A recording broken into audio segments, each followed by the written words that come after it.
باپ کے پاؤں چھونا، ماں کے پاؤں دبانا، ماں باپ کی دعائیں لینا، یہ اس جگہ سے سبق مل رہا ہے۔ چونکہ آپ لوگ نہیں جانتے ماں کسے کہتے ہیں، باپ کسے کہتے ہیں، نہ آپ کو پڑھایا گیا ہے نہ آپ نے پڑھا ہے، یہ تو دین سکھاتا ہے۔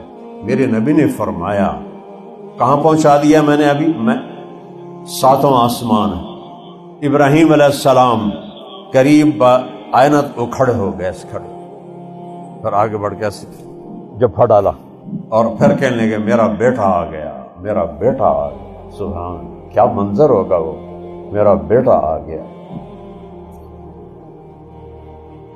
یہاں سے سبق دیا ہے، ماں باپ کے آگے ساری زندگی جھکو۔ استاد بھی باپ ہوتا ہے، اس کے آگے بھی ساری زندگی جھکو۔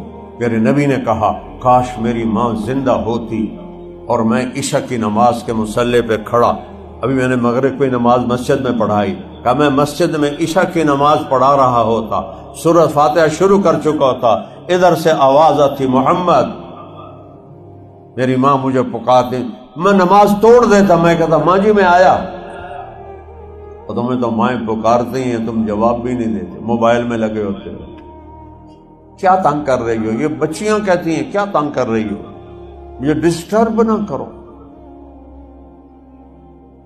جب اس کا دودھ پی رہے تھے تم نے کتنا ڈسٹرب کیا تھا اس بیچاری کو، جب وہ تمہارے پیمپر بدلتی تھی کتنا ڈسٹرب کیا تھا تم نے اس کو، کہ وہ تمہارے لیے راتوں کو اٹھ کے تمہیں دودھ پلاتی تھی، تمہارے ایک چیخ پر تڑپ کے اٹھتی تھی، کتنا تنگ کیا۔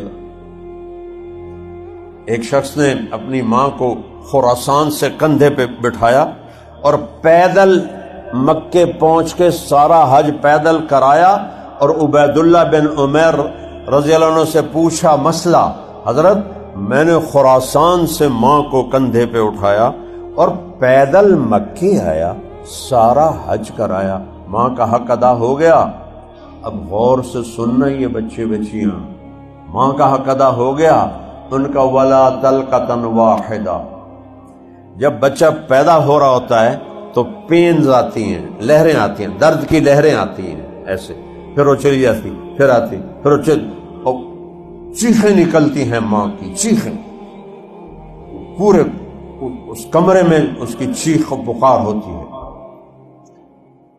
وہ جو ایک لہر آتی ہے جاتی ہے، کئی بچیوں کو سارا دن لگی رہتی ہے، 2 دن، 3 دن، ہفتہ، اس ایک لہر کو عربی میں تلقہ کہتے ہیں۔